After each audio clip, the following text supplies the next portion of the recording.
والصلاة والسلام على سيد الأنبياء والمرسلين نبينا وحبيبنا وسيدنا محمد وعلى آله وأصحابه أجمعين. أعوذ بالله من الشيطان الرجيم.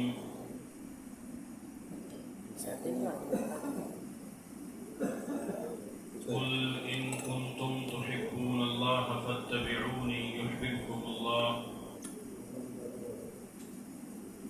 ويغفر لكم ذنوبكم والله غفور رحيم. محترم اور مکرم سامعین حضرات، انتہائی مختصر وقت کے لیے آپ کے سامنے چند گزارشات پیش کروں گا. جس طرح پیارے بھائی قاری مجیب الرحمن مرجالوی صاحب حفظہ اللہ تعالی انہوں نے دعوت دی ہے اور کافی کچھ کہہ چکے ہیں، تو حقیقی بات یہ ہے کہ میں ان القابات میں سے کسی ایک کا بھی صحیح طریقے سے مصداق نہیں ہوں. بہت بڑا عالم یا کوئی شیخ اس طرح کی کوئی بات نہیں ہے. ایک طالب علم اور اللہ کے دین کا معمولی سا مبلغ ہوں. دعا ہے کہ اللہ رب العالمین جو آپ سنیں یا میں سناؤں ہمیں اس پر عمل کرنے کی توفیق عطا فرمائے. انتہائی مختصر وقت میں ایک چھوٹی سی بات سمجھانے کی کوشش کروں گا. عمومی طور پر جب مساجد میں کہیں بیان کرنے کے لیے جاتے ہیں تو اکثر ایسے ہوتا ہے کہ بہت اچھا ماحول نہیں ملتا. اکثر ایسے ہوتا ہے، یعنی اگر 100 مساجد میں سے آپ یوں کہہ لیجئے کہ 70 سے 75 مساجد میں ماحول اچھا نہیں ملتا. جو کم مساجد جن میں اچھا ماحول ملتا ہے ان میں اللہ کی توفیق سے آپ کی ایک مسجد بھی شامل ہے. اور اگر ہم یہاں پر، میں نہیں جانتا بنانے والے کون ہیں، انتظامیہ کون ہے، میری کبھی ملاقات نہیں ہوئی، نہ میرا تعارف ہے، لیکن اگر ہم دعا نہ کریں تو یقین کیجئے، اور میرے یہ بھی علم میں نہیں کہ آج وہ یہاں پہ سب موجود ہیں کہ نہیں موجود،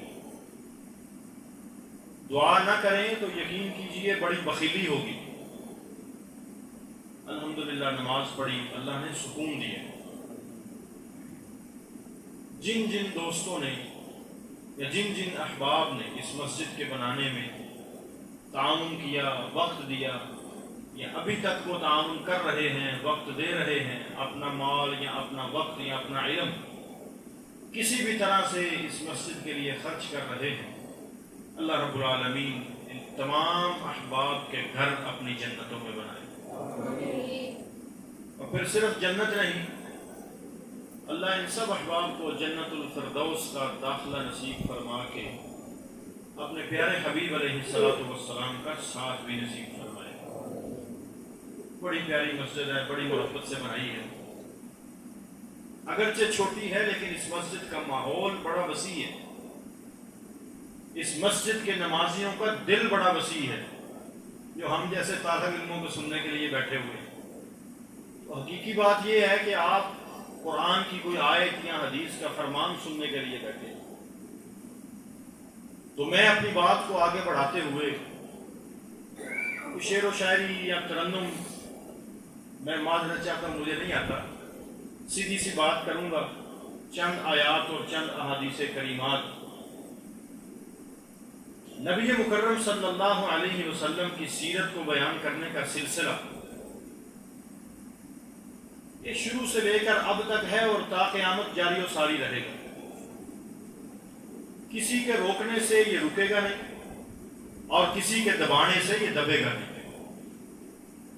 لیکن جیسے ہی ماہ ربیع الاول شروع ہوتا ہے، چونکہ ربیع الاول میں نبی مکرم علیہ الصلوۃ والسلام کی ولادت کے ساتھ یہ مہینہ منصوب ہے، اگرچہ آپ کی تاریخ ولادت میں اختلاف ضرور ہے، لیکن بہرحال جو راجح اور صحیح بات ہے وہ ربیع الاول کی تاریخ ہے۔ سب سے قوی جو دلیل ہے وہ 9 ربیع الاول کی ہے، پھر اس کے بعد جو کچھ علماء کی رائے ہے وہ 12 ربیع الاول کی بھی ہے۔ تو بہرحال تاریخ کوئی بھی ہو، جیسے ہی مہینہ شروع ہوتا ہے سیرت کے پروگرام اور نبی مکرم علیہ الصلوۃ والسلام کے فضائل اور شان کی باتیں زبان زد عام ہو جاتی ہیں، ہر بندہ بات کر رہا ہوتا ہے، ہر مسلمان شان بیان کر رہا ہوتا ہے۔ لیکن یہاں پہ مختصر وقت میں شان بیان کر کے میں آپ کو ایک نقطہ ضرور سمجھاؤں گا، اور مجھے اللہ سے کامل امید ہے کہ جو میں یہاں پہ آپ کو سمجھانا چاہتا ہوں، آپ میں سے کوئی بھی میرا واجب الاحترام بھائی ویسا نہیں کرتا۔ پھر آپ کا سوال ہے کہ سامنے کیوں دس دیں؟ آپ کو اس لیے بتاتا ہوں کہ آپ کے معاشرے میں لوگ کرتے ہیں، اور ہمارا یہ کام ہے امت محمد صلی اللہ علیہ وسلم کا، کنتم خیر امت اخرجت للناس تأمرون بالمعروف وتنہون عن المنکر۔ جو شخص اپنے آپ کو امت محمد صلی اللہ علیہ وسلم میں ہونے کی وجہ سے افضل کہتا ہے، میں اور آپ کہتے ہیں کہ ہم باقی امتوں سے افضل ہیں، کہتے ہیں نا، باقی امتوں سے امت محمد صلی اللہ علیہ وسلم افضل ہے، کبھی ہم نے غور کیا کیوں؟ باقی بھی تو نبی ہیں، باقی بھی سارے انبیاء کے امتی ہیں، آخر ہمارے نبی پاک صلی اللہ علیہ وسلم کی امت سب سے افضل کیوں ہے؟ اس سوال کا جواب دوسرے سپارے کے پہلے صفحے میں ہے۔ حفاظ کو پتا ہے، اگر کوئی حافظ نہیں ہے تو وہ دوسرا سپارہ کھولے، قاری صاحب سے پوچھ لے، پہلا صفحہ ہے۔ اللہ کی کتاب جو میں نے آیت پڑھی ہے کنتم خیر امت اخرجت للناس، اللہ نے تمہیں ساری امتوں سے افضل امت اس لیے بنایا ہے کہ اللہ نے تمہیں لوگوں کے لیے پیدا کیا ہے۔ تم کرتے کیا؟ تأمرون بالمعروف وتنہون عن المنکر، تم برائی کو دیکھ کے یا لوگوں کو غلط رستے پہ دیکھ کے ایویں نہیں گزر جاتے، اچھا ٹھیک ہے جتنے کو لگا ہے ٹھیک لگا ہے، ہاں یہ بات غلط ہے۔ یہی بات میں پہلا پوائنٹ جو آپ کو سمجھانا چاہتا تھا اور درس دینا چاہتا تھا وہ یہ ہے کہ یہ جو زبان استعمال کی جاتی ہے کہ جتنے کو لگا ہے ٹھیک لگا ہے، یہ غلط ہے۔ اگر یہی بات تھی تو نبی مکرم علیہ الصلوۃ والسلام صفحہ پہ چڑھ کے ابو لہب جیسے بدبخت انسان سے اپنے آپ کو بد دعائیں کیوں دلوا رہے تھے؟ اگر یہی بات تھی تو آپ طائف میں جا کے لہو لہان کیوں ہو رہے تھے؟ یہ بات نہیں، درست نہیں ہے، یہ ٹی وی اور اخبارات کے ملاؤں کی باتیں ہیں، جہاں کوئی لگا ٹھیک لگا ہے، یہ دین اسلام کی نصیحت اور بات اور نہیں ہے۔ دین اسلام کیا کہتا ہے؟ تأمرون بالمعروف وتنہون عن المنکر، تم لوگوں کو نیکی کا حکم بھی دیتے ہو اور برائی سے منع بھی کرتے ہو، یہ کام ہونا چاہیے میرا اور آپ کا۔ اور اللہ کے نبی صلی اللہ علیہ وسلم نے کیا فرمایا؟ من رأى منکم منکرا فلیغیرہ بیدہ، تم میں سے جو برائی کو دیکھتا ہے اور ہاتھ سے روکنے کی طاقت رکھتا ہے، یہ کن کے لیے؟ حکمرانوں کے لیے، انتظامیہ کے لیے، مقننہ کے لیے، قانون نافذ کرنے والے اداروں کے لیے، علاقے کے بڑے رئیس اور چودھری لوگوں کے لیے، رؤساء جو علاقوں کی پنچایت کو دیکھتے ہیں، جو علاقوں کی چودراہٹ کو دیکھتے ہیں، یہ ان لوگوں کے لیے ہے۔ اگر تم طاقت رکھتے ہو اپنے ہاتھ سے لوگوں کو برائی سے روکو، وَإِن لَّمْ يَسْتَطِعْ فَبِلِسَانِهِ، اور اگر تم یہ طاقت نہیں رکھتے تو کم از کم اپنی زبان سے روکو۔ یہ کن کے لیے ہے؟ بڑوں کے لیے، بزرگوں کے لیے، خطباء کے لیے، ائمہ کے لیے، امام، خطیب، مبلغ، واعظ، یہ سب کے لیے ضروری ہے کہ جو بندہ جہاں پہ برائی کرتا دیکھتے ہیں، بڑوں کے لیے ضروری ہے بچوں کو روکیں، شفقت کے ساتھ، محبت کے ساتھ، دعوت کے ساتھ، حکمت کے ساتھ۔ اور اگر اس کی بھی استطاعت نہیں ہے، آپ اس طبقے میں سے بھی نہیں ہیں، تو فَإِن لَّمْ يَسْتَطِعْ فَبِقَلْبِهِ، تو کم از کم اپنے دل میں برا جان لیا کرو، کم از کم برائی کو دل میں یہ سوچ لیا کرو کہ یہ برا کام ہے. اگر عام میں سے ہر بندہ دل میں برائی کو برائی جاننا شروع کر دے گا تو یقین کیجئے برائی کا خاتمہ ہو جائے گا. اور اللہ کے نبی صلی اللہ علیہ وسلم کی شان مبارک سیرت تاجدار انبیاء ہے نا صلی اللہ علیہ وسلم. یہ پروگرام رکھا مرجالوی صاحب نے, ہمیں کہا آؤ اپنی کانفرنس کی دعوت بھی دے لو. سیرت تاجدار انبیاء صلی اللہ علیہ وسلم کانفرنس چوک گھنٹہ گھر 20 ستمبر کو بروز ہفتہ بعد نماز عشاء. تشریف لائیں گے نا انشاءاللہ. احباب کو بھی دعوت دیں, دوستوں کو بھی بلائیں. آپ کے نام کی سیرت کا یہ پروگرام. میں ایک نقطہ آپ کے سامنے بیان کرتا ہوں, شاید آپ نے اس سے پہلے نہ سنا ہو. جب اللہ رب العالمین مجھ سے اور آپ سے راضی ہوتے ہیں, اللہ کے انعام کرنے کے 3 طریقے ہیں. پہلا پوائنٹ آپ سمجھ چکے ہیں کہ ہم نے لوگوں کو دعوت دینی ہے, ہم نے تبلیغ کا کام کرنا ہے. اگر ہم اپنے آپ کو افضل امت میں شامل کرنا چاہتے ہیں تو ہم نے نیکی کی دعوت دینی ہے اور برائی سے منع کرنا ہے. دوسرا پوائنٹ, ٹوٹل 3 پوائنٹ ہے آج کے درس میں. دوسرا کیا ہے کہ اللہ رب العالمین جب مجھ سے اور آپ سے راضی ہوتے ہیں, اللہ کے انعام کرنے کے 3 طریقے ہیں. سب سے پہلا طریقہ, اللہ جس شخص پر راضی ہوتے ہیں اس پر اپنی رحمت کا نزول کر دیتے ہیں. دوسرا اللہ کا طریقہ, اللہ جب کسی انسان سے شخص سے راضی ہوتے ہیں اس پر اپنی نعمت کا نزول کر دیتے ہیں. اور تیسرا طریقہ, جب اللہ مجھ سے اور آپ سے راضی ہوتے ہیں اللہ ہم پر احسان کر دیتے ہیں. 3 طریقے یاد رکھیں, یا اللہ کی رحمت نازل ہوتی ہے, یا اللہ کی طرف سے نعمتیں ملتی ہیں, یا اللہ کی طرف سے احسان نازل ہوتا ہے. اللہ رب العالمین نے اپنے پیارے پیغمبر اور تاجدار انبیاء صلی اللہ علیہ وسلم کو بھیج کے اپنے انعام کرنے کے 3 طریقے مکمل کر دیے. اس کی دلیل کیا ہے؟ اللہ کا قرآن کہتا ہے اللہ تعالیٰ کے پیغمبر حضرت محمد کریم علیہ السلام اللہ کی رحمت بن کے آئے. اس کی دلیل ہے وما ارسلناک الا رحمتا للعالمین, ہم نے آپ کو تمام جہانوں کے لیے رحمت بنا کے بھیجا ہے. اور اللہ رب العالمین کا دوسرا طریقہ انعام کرنے کا, راضی ہونے کا, اللہ جس شخص پہ راضی ہوتے ہیں اللہ اس پر اپنی نعمت کا نزول کر دیتے ہیں. اللہ کی نعمت کیسے آئی؟ اپنے پیغمبر کو اللہ نے نعمت بنا کے بھیجا. اللہ کا قرآن کہتا ہے سورہ آل عمران ہے وَاذْكُرُوا نِعْمَةَ اللَّهِ عَلَيْكُمْ إِذْ كُنْتُمْ أَعْدَاءً فَأَلَّفَ بَيْنَ قُلُوبِكُمْ فَأَصْبَحْتُمْ بِنِعْمَتِهِ إِخْوَانًا. اللہ نے اپنی نعمت اپنے پیارے حبیب اپنے پیغمبر حضرت محمد کریم صلی اللہ علیہ وسلم کو تمہارے اوپر بھیج دیا, مبعوث کر دیا. اس لیے تم سارے آپس میں دشمن تھے, ایک دوسرے کے خون کے پیاسے تھے, اپنی بچیوں کو زندہ درگور کیا کرتے تھے, جہالت کی لڑائیاں لڑا کرتے تھے. اللہ کے نبی نے تمہاری ساری عدالتیں ختم کر دی. فَأَصْبَحْتُمْ بِنِعْمَتِهِ إِخْوَانًا, تم اللہ کے حکم سے آپس میں بھائی بھائی بن گئے. سچی بات بتائیں, میرا اور آپ کا رشتہ کیا ہے؟ کوئی نہیں ہے, ہماری رشتہ داری نہیں ہے. میرا اور آپ کا کوئی زمین کا, کاروبار کا, تجارت کا لین دین نہیں ہے. لیکن ہم محبت سے بیٹھے ہیں, ایک دوسرے کی بات سن رہے ہیں, اللہ کی باتیں کر رہے ہیں, کوئی سن رہا ہے کوئی سنا رہا ہے. اس کی وجہ فَأَصْبَحْتُمْ بِنِعْمَتِهِ إِخْوَانًا, اللہ نے ہمیں بھائی بھائی بنا دیا, ہمارے دلوں میں محبت ڈال دی. تو اللہ کے نبی رحمت بھی بن کے آئے. وَاذْكُرُوا نِعْمَةَ اللَّهِ عَلَيْكُمْ, اللہ کی نعمت بھی بن کے آئے. اور تیسری چیز جو اللہ رب العالمین انعام کے طور پر عطا کرتے ہیں, اللہ کا احسان ہوتا ہے. اللہ نے اپنے پیارے پیغمبر کو اپنا احسان بھی کہا قرآن میں. اللہ تعالیٰ فرماتے ہیں لَقَدْ مَنَّ اللَّهُ عَلَى الْمُؤْمِنِينَ إِذْ بَعَثَ فِيهِمْ رَسُولًا, اللہ نے مومنین پہ احسان کر دیا جب ان کے اندر اپنے رسول کریم صلی اللہ علیہ وسلم کو مبعوث کر دیا, بھیج دیا. اللہ نے مجھے اور آپ کو آنکھیں دی.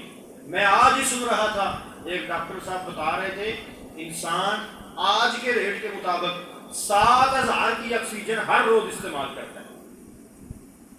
آج کا جو آکسیجن کا ریٹ ہے نا, اس کے مطابق 7,000 کی آکسیجن ہر روز میں اور آپ استعمال کر رہے ہیں.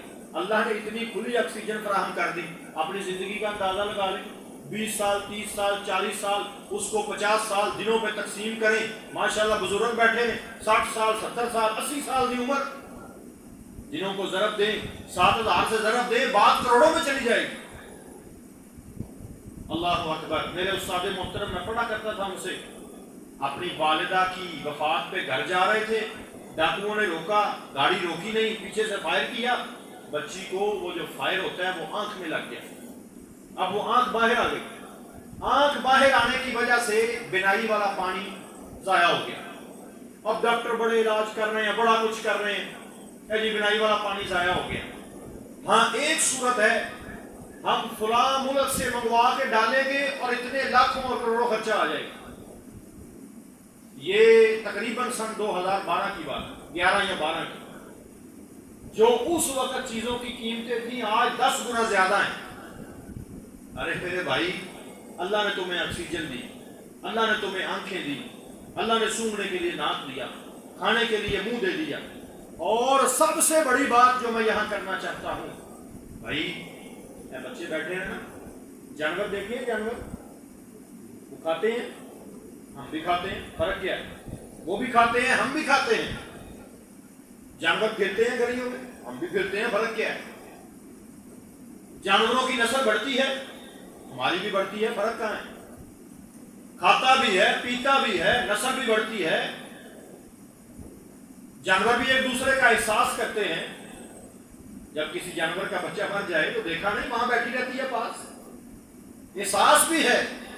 فرق کہاں ہے؟ یہاں جانور کے پاس وہ عقل اور شعور نہیں ہے جو اللہ نے مجھے اور آپ کو دے دیا. اتنی نعمتیں دینے کے باوجود اللہ نے یہ نہیں کہا کہ میں نے تم پہ احسان کیا. جب پیارے پیغمبر علیہ الصلوۃ والسلام کو اللہ نے بھیجا تو اللہ نے کہا اے مومنین میں نے تم پہ احسان کر دیا ہے. کیوں؟ کہ یہ وہ شخصیت ہیں جو تمہیں جہنم میں گرنے سے بچاتے ہیں. یہ وہ نبی ہیں جو نبی الرحمہ ہیں.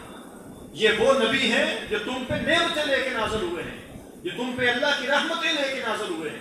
گویا کہ اللہ نے تینوں طریقوں سے جو انعام کے طریقے ہیں، اپنے نبی کو اپنی رحمت بھی کہا، اپنی نعمت بھی کہا، اپنا احسان بھی کہا. یہ سبق یاد رکھنا ہے، میں بچیاں کو سن لیں تو جس کو نہ آیا اس کو جرمانہ ہوگا 10 روپے انشاءاللہ. اللہ کے نبی صلی اللہ علیہ وسلم کے تینوں طریقوں سے اللہ تعالیٰ نے بتا دیا. یہ اللہ کی رحمت بھی ہے، اللہ کی نعمت بھی ہے اور اللہ کا احسان بھی ہے. آپ نے بڑی شان سنی ہوگی، شاید اس طرح نہ سنی ہو جس طرح آج یہ فقیر طالب علم نے آپ کو بتائی ہے. لیکن یہ ہو گئے 2 پوائنٹ. ایک دعوت و تبلیغ کا، امت محمد صلی اللہ علیہ وسلم میں شامل ہونے کا. دوسرا پوائنٹ اللہ کے نبی صلی اللہ علیہ وسلم کی عزت، شان، رفعت و مقام اور بلندی کا. اور تیسرا شان بہت بلند ہے، رفعت بہت بلند ہے، مقام بہت بلند ہے، لیکن اس میں غلو جائز نہیں. جو انسان غلو کرتا ہے وہ 2 گناہ کرتا ہے. سب سے پہلا گناہ وہ شرک میں مبتلا ہوتا ہے، اور دوسرا گناہ وہ بدعت میں مبتلا ہوتا ہے. اور دونوں گناہ، شرک کے بارے میں آپ نے پڑھا ہے قرآن پاک میں، اللہ تعالیٰ سارے گناہ معاف کر دیں گے سوائے شرک کے. آپ نے سنا ہوگا نا، آج میں تو بار بار دسنا ہے، ٹی وی اور اخباروں کے جو ملا ہیں ان کی باتیں. پہلی بات کیا ان کی غلط بتائیے آپ کو، دسو نا. ہاں جی، جتنے کو لگا ہے ٹھیک لگا ہے. اب دوسری بات ان کی غلط آپ نوٹ کر لیں، اس بات کی تردید کرنی ہے. جتنے کو لگا ٹھیک نہیں لگا. اگر یہی بات ہوتی تو اللہ نے 1,24,000 پیغمبر کیوں بھیجے؟ اللہ کے نبیوں نے دنیا میں مار کیوں کھائی ہے؟ پورے کے پورے علاقے چلتے گئے اور دعوت و تبلیغ کا کام کرتے گئے، ہزاروں کلومیٹر، سینکڑوں کلومیٹر. کیوں؟ پھر نبیوں کی دعوت کا کام فضول تھا؟ نعوذ باللہ. نہیں، یہ بات غلط ہے. جہاں کو لگا ٹھیک نہیں لگا. اللہ کے نبیوں کے وارث علماء اور امت محمد صلی اللہ علیہ وسلم کے سمجھدار لوگ، انہوں نے لوگوں کو ٹھیک کرنا ہے. دوسری بات یہ بھی آپ نے سنا ہوگا، اللہ نے حقوق العباد معاف نہیں کرنے، باقی اللہ نے سارا کچھ معاف کر دینا. سنے ہیں نا؟ یہ بھی غلط ہے، جھوٹ ہے، قرآن کی آیتوں کے خلاف ہے. اللہ کا قرآن کہتا ہے انہ من یشرک باللہ فقد حرم اللہ علیہ الجنہ. حدیث میں آتا ہے جس نے اللہ کے ساتھ شرک کیا اللہ اس پر جنت کو حرام کر دے. ان اللہ لا یغفر ان یہ آیت سنیے گا دھیان سے. یہ ٹی وی اور اخبار کا ملا بیٹھ کے کیا کہتا ہے؟ اللہ تعالیٰ نے حقوق العباد معاف نہیں کرنے، باقی اللہ ہر چیز معاف کر دیں گے. جبکہ اللہ کا قرآن اس کے برعکس کہتا ہے. سورۃ النساء میں قاری صاحب تشریف فرما ہے، آپ سوال کر سکتے ہیں. قرآن پاک میں 2 جگہ پہ اللہ نے فرمایا ان اللہ لا یغفر ان یشرک بہ، اللہ شرک معاف نہیں کرے گا، وَيَغْفِرُ مَا دُونَ ذَلِكَ لِمَن يَشَاءُ، اس کے علاوہ اللہ جو چاہے اللہ معاف کرے گا. لوگ کہتے ہیں اللہ حقوق العباد معاف نہیں کرے گا، حقوق اللہ معاف. بھائی اللہ حقوق اللہ معاف نہیں کرے گا، حقوق العباد اللہ جس کو چاہے گا اللہ معاف کر دے گا. اس کی بھی حدیث میں وضاحت ہے. اللہ کے نبی صلی اللہ علیہ وسلم نے کیا فرمایا تھا؟ اللہ کے نبی صلی اللہ علیہ وسلم نے فرمایا جب 2 بندے آپس میں، ایک کا ظلم ہوگا دوسرا مظلوم ہوگا، اللہ مظلوم کو نیکیاں دے کے راضی کر کے ظالم کو معاف کر کے اپنے دونوں بندوں کو جنت میں بھیج دیں گے. یہ کہتا ہے اللہ حقوق العباد معاف نہیں کریں گے، اللہ حقوق اللہ معاف نہیں کریں گے. اللہ نے قرآن میں کہا ہے ان اللہ لا یغفر ان یشرک بہ، جو اللہ کے ساتھ شرک کرتا ہے اللہ اس کو معاف نہیں کرے گا. پیارے پیغمبر علیہ الصلوۃ والسلام اللہ کی رحمت بھی ہیں، نعمت بھی ہیں، احسان بھی ہیں، اللہ کے محبوب بھی ہیں، ساری کائنات میں سب سے زیادہ اللہ کے محبوب ہیں. اس کے باوجود اللہ نے سورۃ الزمر میں کہا لئن اشرکت لیحبطن عملک، اے میرے پیارے حبیب اگر آپ شرک کریں گے میں آپ کے عمل ضائع کر دوں گا. بتائیے اپنے محبوب کو ایسی بات اللہ نے کہی، اپنے پیغمبر رسول کو اللہ نے ایسی بات کہی، کیوں؟ بھائی گناہ بہت بڑا ہے، اللہ معاف نہیں کریں گے. ہاں یہ بات کہاں سے شروع ہوئی تھی؟ محبت میں غلو جائز نہیں ہے. شرک تک کیسے پہنچی؟ لوگوں نے محبت میں غلو کیا. یہودیوں نے کہا وقالت الیہود عزیر ابن اللہ، عزیر اللہ کے بیٹے ہیں. یہودیوں نے کہا، یہودیوں کا عقیدہ ہے. عیسائیوں کا عقیدہ کیا ہے؟ وقالت النصارى المسیح ابن اللہ، یہ عیسائی کہتے ہیں مسیح علیہ السلام اللہ کے بیٹے ہیں. اچھا ایک گل میں یاد آئی ہے، وہ پکی ذہن چ رکھیا ہے اور گھر جا کے یا بچیاں نو سارے نو سمجھانی، لفظ خدا کا استعمال نہ کیا کریں. یہ فارسی زبان کا لفظ، اس کا استعمال نہ کریں. لفظ غلط نہیں ہے، اس کا استعمال غلط ہے. کبھی کسی عیسائی کو آپ نے اللہ کہتے ہوئے سنا؟ نہیں سنا نا. پھر ہم خدا کیوں بولتے ہیں؟ خدا کا مطلب عیسائی کہتے ہیں خدا بند تیرے پہ رحمت کرے، اس کا مطلب یہ خدا مانتے ہیں تین کو، اللہ تعالیٰ کو، حضرت مریم، حضرت عیسیٰ علیہ السلام، تینوں مل کے ایک خدا بنتا ہے. اگر یہ لفظ اللہ بولیں تو اللہ الہ سے نکلا ہے اور الہ کا مطلب اکیلا، اس لیے لفظ اللہ یہ استعمال نہیں کرتے. تو بھائی لفظ خدا، اے ننے کنے بچے ہو انگلش پڑھنے والوں، گاڈ، جی او ڈی گاڈ ہے، گاڈ خدا، یہ لفظ نہ پڑھا کریں. کیا پڑھنا ہے؟ اللہ. اس لفظ میں مٹھاس ہے اپنی. لفظ خدا میں اتنا مزہ نہیں آتا جتنا اللہ کہنے میں مزہ آتا ہے. او میرے اللہ سونے اللہ ہیں، سانو سب نو معاف فرما. تو میں یہ بیان کر رہا تھا، یہودیوں نے کہا عزیر اللہ کے بیٹے ہیں، جلدی سے نہیں نا. عیسائیوں نے کہا حضرت عیسیٰ اللہ کے بیٹے ہیں، اور مسلمانوں نے کیا کہا؟ یہ ہوں قاری صاحب دسن گے نہیں تو مینوں مارنا. عیسائیوں نے کیا، مسلمانوں نے کیا کہا؟ دسو قاری صاحب، ڈر لگتا ہے. نور من نور اللہ، اللہ کے نور سے نور ہے. اور دلیل کہاں سے دی؟ قرآن سے. ارے بھائی آیتیں کھول، پہلی آیتیں پڑھ، بعد والی آیتیں پڑھ. وہ ہمارے خطیب ہیں نا عبدالرزاق ساجد صاحب، بڑا پیارا شعر پڑھا کرتے ہیں. عمومی طور پہ کہا کرتے ہیں میری محبت کا محبت جواب دے، منفی رویے چھوڑ مثبت جواب دے. بھائی ہم دعوت دیتے ہیں، قرآن کھولو، نور من نور اللہ والی آیت نکالو، اس سے پچھلی آیت پڑھو، اگلی آیت پڑھو. دونوں آیتوں میں قرآن کا ذکر ہے، درمیان میں اللہ کے نبی کا ذکر کہاں سے آ گیا؟ پھر ایک دلیل دیتے ہیں قبل ذالک فلیفرحوا، میلاد مناؤ، خوش ہو جاؤ. اس آیت میں بھی اللہ نے قرآن کا ذکر کر کے کہا ہے مومنو اللہ نے تمہیں قرآن جیسی نعمت دی ہے، اس کے ساتھ خوش ہو جاؤ. یہ کہتا نہیں جی اس سے مراد اللہ کے نبی. میں تیسری پوائنٹ یہ سمجھانا چاہتا تھا، آپ لوگوں کو دعوت دیں، تبلیغ کریں، ضرور کریں، برائی سے منع کریں. یہ کوئی گل پہ جائے کوئی گل نہیں، اللہ کے نبیوں کے گل لوگ پڑھتے رہے، ہمارے پڑھ جائیں گے تو کیا ہو جائے گا. ہم نے دعوت ضرور دینی ہے، تبلیغ ضرور کرنی ہے، برائی سے ضرور منع کرنا ہے. اور اللہ کے نبی صلی اللہ علیہ وسلم کی شان جو قرآن میں ہے، سنت میں ہے، آپ کی اتنی پیاری شان میں نے آپ کو بتا دی ہے، اس سے پہلے کسی نے آپ کو شاید یہ نہ بتائی ہو. یہ ضرور بیان کریں، گلیوں میں اونچی بولا کریں ہمارے نبی کی بڑی شان ہے صلی اللہ علیہ وسلم. رولا پا دے ہر پاسے شان شان ہو جانی چاہیے. لیکن کہاں تک؟ جہاں تک اللہ نے بتا دی، اس سے آگے لمٹ، حد.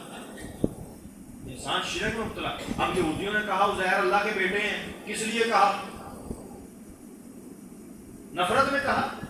نہیں، محبت میں. جو سارے تسی بھی کوئی دو گلاں سن لو، اے مکان لگے ہیں بس، ساڈا یار ہے نوجوان، اینو میں یار بنا لینا ہے انشاءاللہ. اے درس مکنا ہے، پھر یار بن گئے ہم، ذرا 2 منٹ دیو. تو بات کیا ہے؟ یہ شرک انہوں نے کیوں کیا یہودیوں نے؟ نفرت میں کہ محبت میں؟ محبت میں. یہ یاد رکھیں، شرک ہوتا ہی محبت میں ہے، نفرت میں نہیں ہوتا. عیسائیوں نے عیسیٰ علیہ السلام کو اللہ کا بیٹا کہا، کیوں؟ محبت میں. کہا ہم انسان کو نبی نہیں مانتے، انسان کی شان کم ہے، نبی کی شان زیادہ ہے، لہذا یہ اللہ کے بیٹے ہیں. مسلمانوں نے کہا نہیں، انسان اہم ہی نہیں کہنا، اہم ہی نہیں کہنا. ماننے کو تیار نہیں، جبکہ اللہ کا قرآن کہتا ہے مان جاؤ اچھے رہو گے. تو محبت میں غلوب کر کے انسان شرک تک پہنچ جاتا ہے. اور دوسرا گناہ اور آخری بات جو انسان محبت میں غلوب کر کے کرتا ہے وہ ہے بدعت کا گناہ. اور یہ بدعت آپ ہر جمعے میں سنتے ہوں گے، کل بدعت ضلالہ وکل ضلالۃ فی النار. ہر بدعت گمراہی ہے اور ہر گمراہی کہاں جائے گی؟ جہنم میں لے کے جانے والی ہے. یہ کس نے کہا ہے؟ میرے اور تیرے پیر و مرشد، جن کی زبان مبارک کے بارے میں اللہ نے کہا وما ينطق عن الهوى ان هو الا وحی یوحی. آپ اپنی خواہش سے تو بولتے ہی نہیں، آپ تو بولتے ہی وحی سے. اگر آپ وحی سے بولتے ہیں، گویا کہ یہ اللہ رب العالمین نے آپ کو کہا کہ اپنے امت کو کہہ دیجئے کل بدعت ضلالہ وکل ضلالۃ فی النار. ہر بدعت گمراہی ہے اور ہر گمراہی جہنم میں لے کے جانے والی ہے. یہ ہے اصل بات. آج بدعات کا بازار گرم ہے، نہیں گرم. اور یاد رکھیں، بدعت کبھی بھی کوئی گناہ سمجھ کے نہیں کرتا. جس طرح شرک محبت میں ہوتا ہے نا، نفرت میں نہیں ہوتا، اس طرح بدعت جو بھی کرتا ہے وہ نیکی سمجھ کے کرتا ہے، گناہ سمجھ کے نہیں کرتا. میں آخری دلیل آپ کو دیتا ہوں اور بات ختم کرتا ہوں. 3 صحابی آئے ہماری عائشہ رضی اللہ تعالی عنہا کے پاس، آپ صلی اللہ علیہ وسلم کی زندگی مبارکہ کا عمل پوچھنے. جاتے ہوئے کہنے لگے، لمبی حدیث ہے میں مختصر کرتا ہوں، آپ نے سنی ہوگی پہلے، نشاندہی کے طور پہ ذکر کرتا چلوں. ایک نے کہا میں ساری رات قیام کیا کروں گا، نفل، ساری رات نفل پڑھا کروں گا. صحابہ ہیں تھے کون؟ صحابی. کس کے؟ اللہ کے نبی صلی اللہ علیہ وسلم کے. کہاں کے رہنے والے؟ مدینے کے. کس زمانے میں؟ نبی مکرم صلی اللہ علیہ وسلم کے زمانے میں. دل کیسے ہیں؟ جن کے بارے میں اللہ کہتا ہے اولئک الذین امتحن اللہ قلوبہم للتقوی. یہ وہ لوگ ہیں جن کے دل کے تقوی کی گواہی اللہ دیتا ہے. آج میرے تقوی کی گواہی آپ دے سکتے ہیں؟ نہیں دے سکتے. آپ کی گواہی میں نہیں دے سکتا. آپ مجھے نہیں جانتے میری زندگی میں کیسا ہے، میں آپ کو نہیں جانتا. کیسے کہتا ہے ایک مولوی کہ میرے پیچھے لگو، نہ جنت کا پتہ نہ جہنم کا پتہ. بھائی سنیے، اللہ کے نبی کے زمانے کے لوگ، اللہ کا قرآن کہتا ہے اولئک الذین امتحن اللہ قلوبہم للتقوی. یہ وہ لوگ ہیں جن کا اللہ نے امتحان لیا، ان کے دلوں میں بہت زیادہ تقوی تھا. اپنے انبیاء کے بعد نبی کی رفاقت کے لیے اللہ نے ان لوگوں کو منتخب کیا. کہتا ہے میں ساری رات نفل پڑھوں گا. دوسرا کہتا ہے جی میں ہر روز روزہ رکھا کروں گا، میں نے کبھی روزہ نہیں چھوڑنا. 2 باتیں. تیسرا عمل، اس نے کہا شادی شدہ زندگی عبادت میں رکاوٹ بنتی ہے، میں کبھی شادی نہیں کروں گا. اب یہ بندہ چنگا بڑا فجر دی نماز پڑھتا ہوتا ہے، بیاہ ہوتا ہے، نماز تو غائب ہو جاتا ہے. چلو یہ ایک فطری عمل ہے. اللہ رب العالمین ہماری اصلاح فرمائے، نوجوانوں کو ہدایت دے. بات یہ ہے کہ تینوں عمل نیک تھے یا برے تھے؟ اور بتاؤ بھائی، ساری رات نفل پڑھنا نیکی کا کام ہے کہ برائی کا؟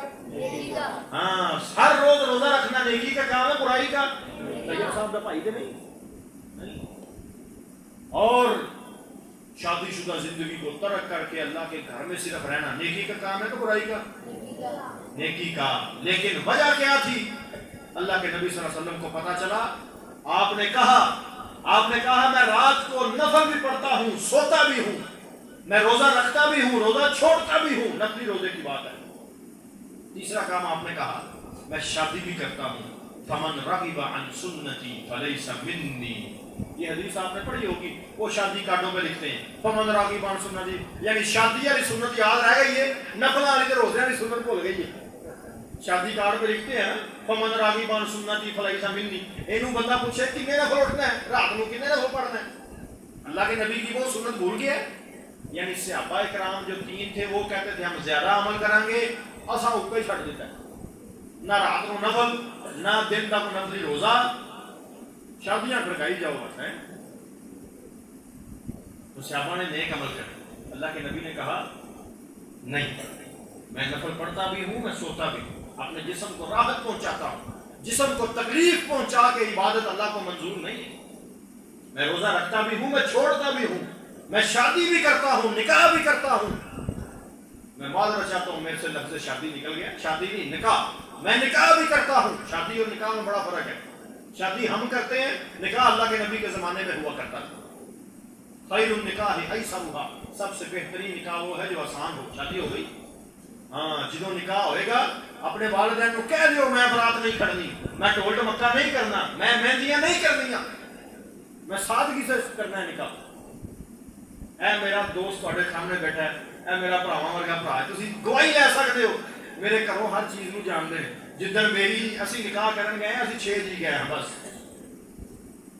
اے گواہی لے سکتے ہیں، اے چھوٹے بھائیاں دی شادی میرے سامنے ہوئی ہے، گواہی لے سکتے، کوئی نہیں فرق پیا، مینوں تے نہیں میرے سوہرے گھروں کڈ چھڑیا۔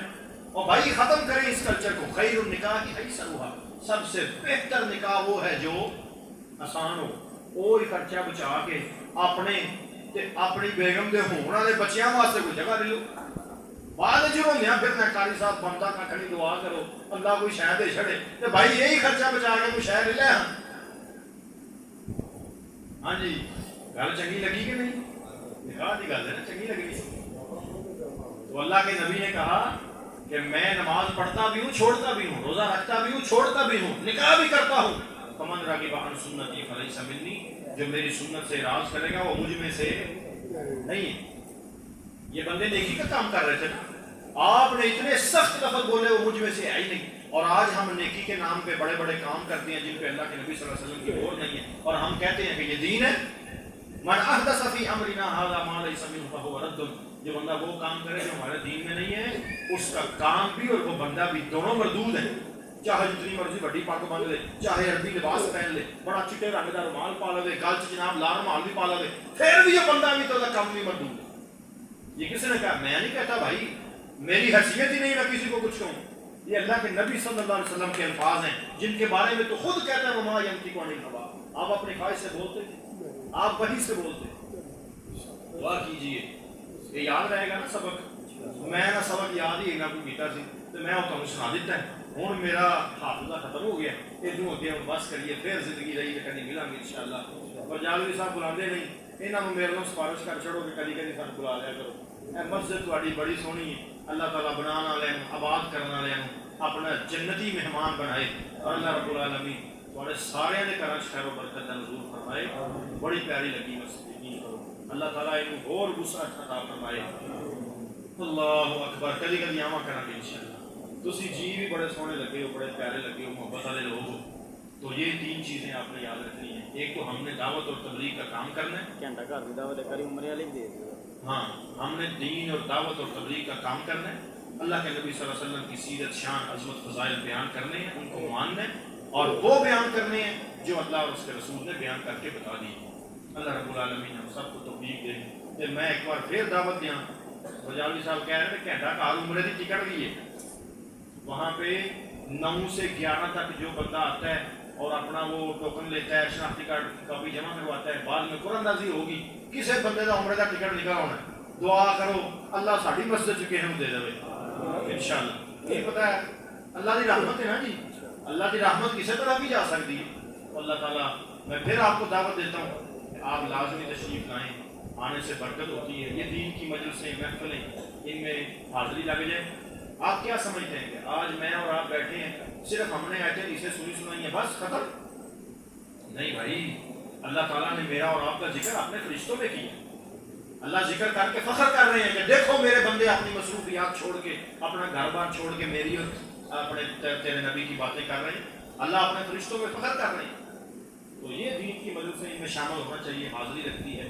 اللہ رب العالمین ہم سب کی طرف سے جو نیکیاں ہیں اللہ وہ قبول فرما لے، جو گناہ ہیں اللہ رب العالمین ان پر معافیوں کے قلم پھیر دے. اور اب 3 یا 4 دعائیں کرنی ہیں، سن لیجیے، آمین آخ لیجیے، تو اس کے بعد گل ختم کریے. اے اللہ ہم سب گناہ گاروں کو جنتی لوگوں میں شامل فرما. اے اللہ جنت بھی چاہیے اور جنت الفردوس بھی چاہیے. اے اللہ جنت الفردوس لینے والے ہمارے کام نہیں ہیں، ہم اس کا اعتراف کرتے ہیں، لیکن میرے اللہ تیری رحمت بے شمار ہے، حساب کے بغیر ہمیں جنت الفردوس عطا فرما. اے اللہ جنت بھی چاہیے، جنت الفردوس بھی چاہیے، حساب کے بغیر بھی چاہیے، اور تیرے پیارے حبیب علیہ الصلوۃ والسلام کا ساتھ بھی چاہیے. اے مولا کریم ہم سب پہ راضی ہو جائے. جن کے ماں باپ اس دنیا میں ہیں ان کو صحت والی زندگی نصیب فرما، جن کے چلے گئے ان کی قبروں کو جنت کا باغ بنا. اے اللہ اس مسجد کو آباد کرنے والے انتظامیہ، نمازی، قاری صاحب، خطیب صاحب، اپنا مال دینے والے، وقت دینے والے، علم دینے والے، اللہ سب کے گھروں میں خیر و برکت کا نصیب فرما. اے اللہ ہم سب کی دنیا اور آخرت بہتر فرما. یا اللہ جب تک زندہ ہیں ایمان اسلام والی زندگی نصیب فرما. اے اللہ جب موت آئے تو ایمان اور اسلام کی حالت میں موت نصیب فرما. وآخر دعوانا الحمد للہ رب العالمین.